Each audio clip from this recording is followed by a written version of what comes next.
is your no bullshit guide to a happier life. Quick, but not necessarily easy tips to help you to squeeze every last drop of enjoyment out of your business and your life.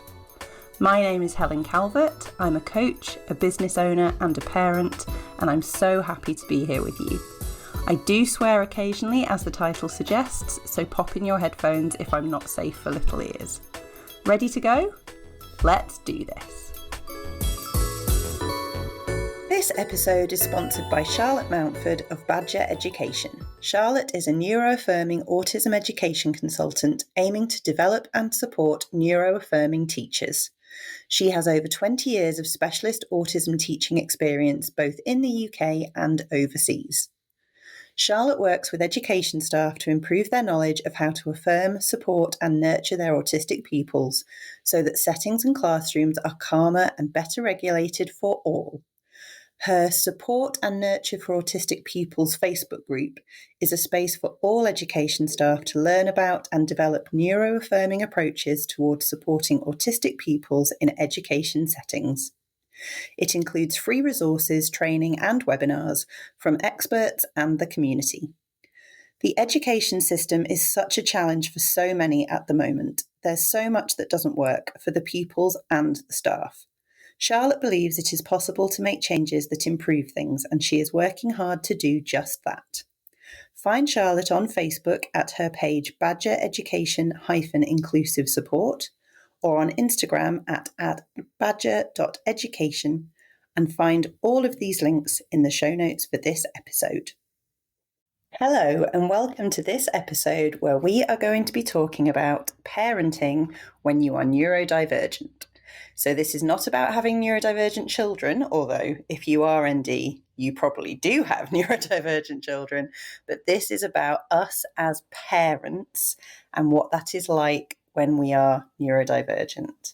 So earlier in this season, when I've been talking about the autistic experience and neurodivergence, we've had one, maybe more episodes where the topic has been a bit triggering for me, and this one is certainly one of those. I can't really say much about the postnatal period of parenting, especially with my first baby, because I didn't know I was autistic back then. I didn't even know I had anxiety back then. But oh my word, the postnatal experience from the moment he came out of my body was just so horrific. And I look back now and I realize that's because of my autism and all of the unmet needs. And we know that when needs go unmet, that is particularly difficult and challenging for those of us with autism and other neurodivergences. So yes, I will not be touching that much on the baby stage. Suffice to say, holy crap. And I have a lot of grief around that period because it could have been so different. It could have been so much better for me and for my baby and for my partner back then. But yes, it was quite the thing. And I suspect a lot of neurodivergent parents discover their challenges, or their challenges really come to the fore when they have children. Because having children means that your existing coping strategies are probably no longer available to you. So sleeping, for instance, that's a good coping strategy, isn't it? Well, that's out the window. Meeting your needs as they arise. Not going to have any of that anymore.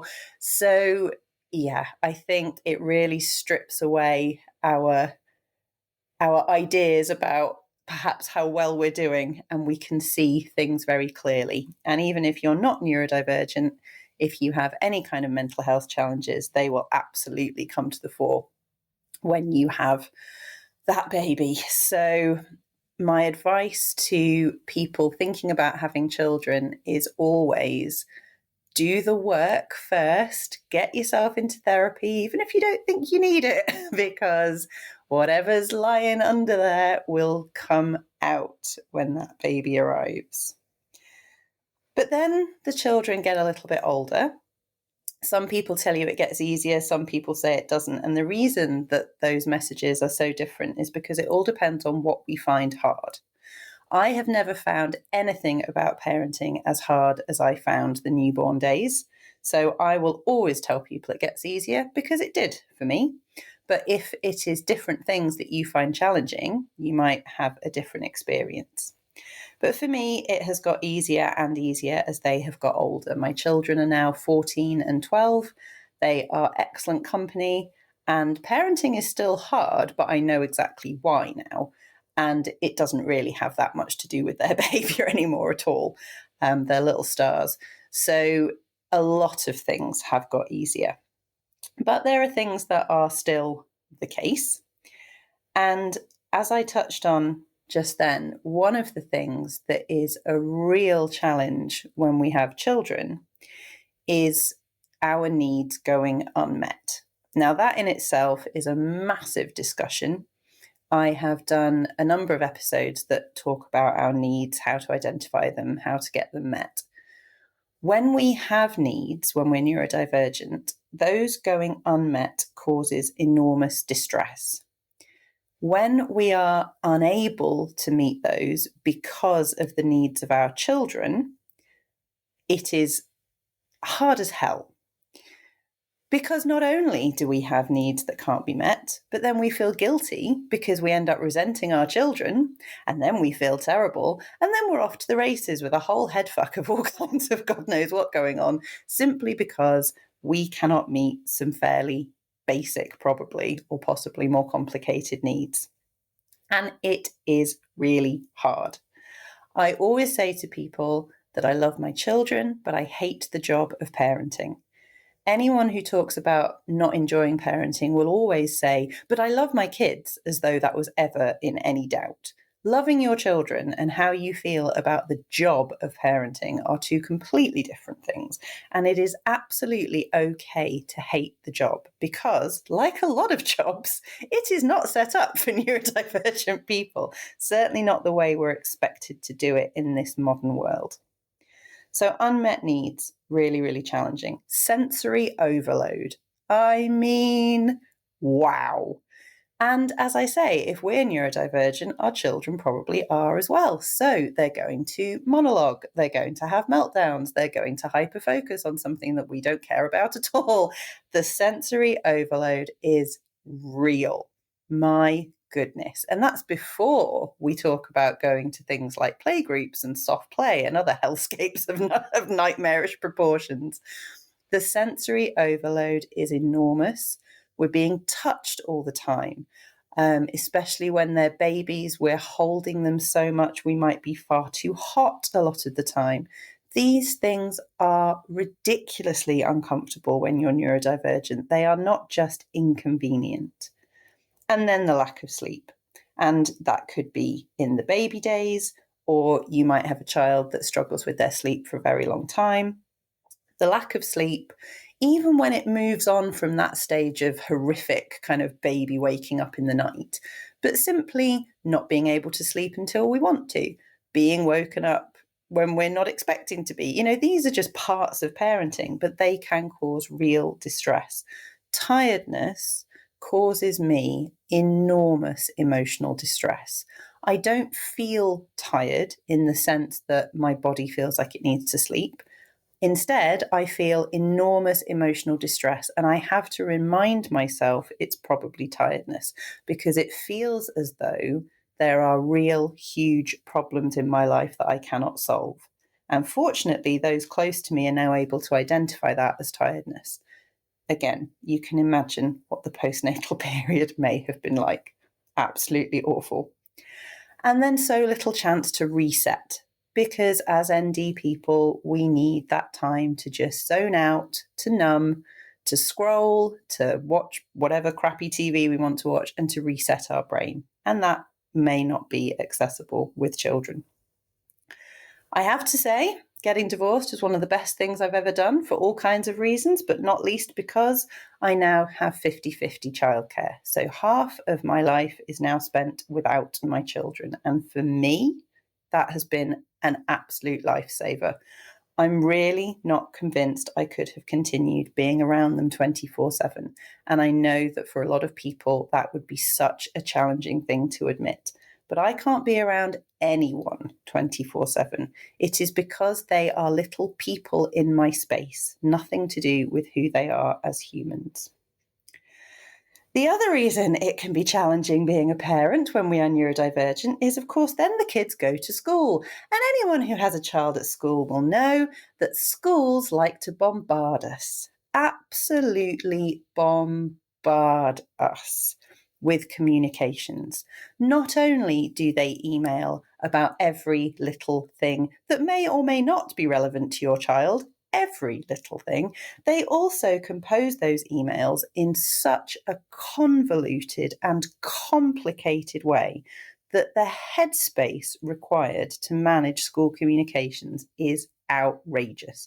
And it is completely inaccessible to those of us who are autistic, ADHD, certainly dyslexic, I would imagine, and with other neurodivergences as well. It's actually a subject I'm becoming increasingly angry about, and I think we do need to talk about it from the point of view of accessibility. I know it annoys everyone. I know so many overwhelmed parents, but it is also utterly inaccessible when we're neurodivergent, and this conversation has to be had, because when things get missed, then we feel like we've let our children down, which is an awful position for schools to be putting us in.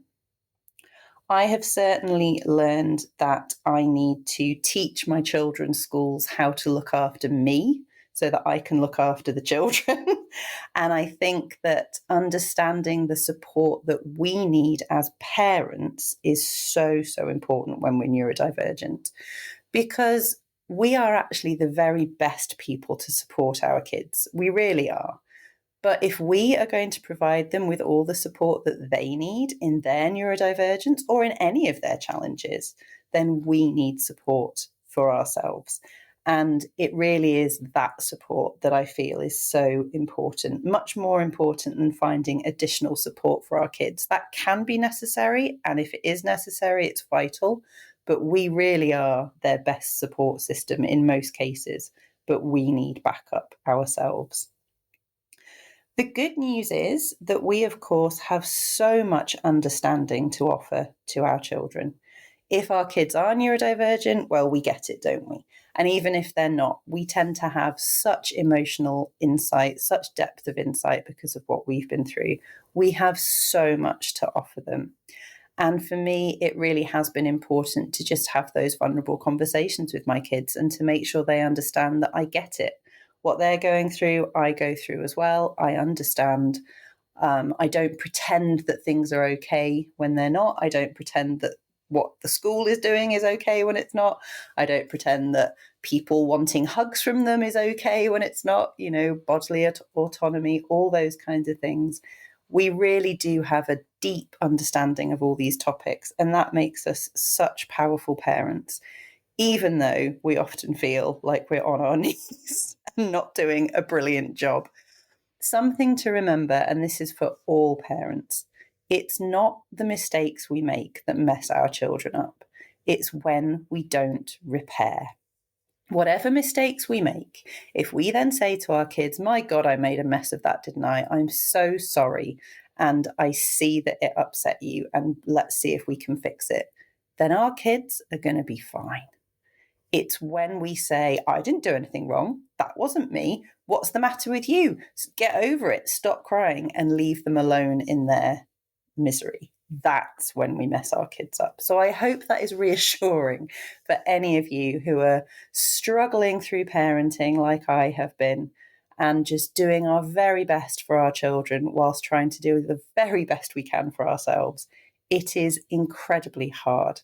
And the more we talk about that, the better for everybody.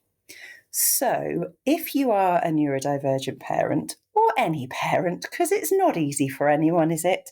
How about we be excessively kind to ourselves as we navigate this journey? And hopefully that way we can squeeze as much joy as possible out of parenting and life. Speak to you next time. Thank you so much for listening. If you'd like to find out how to work with me or how to get your hands on a copy of my book, you can find all of those links in the info for this episode.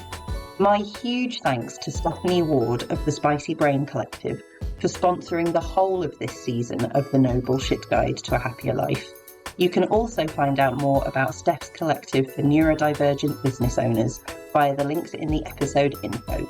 See you next time.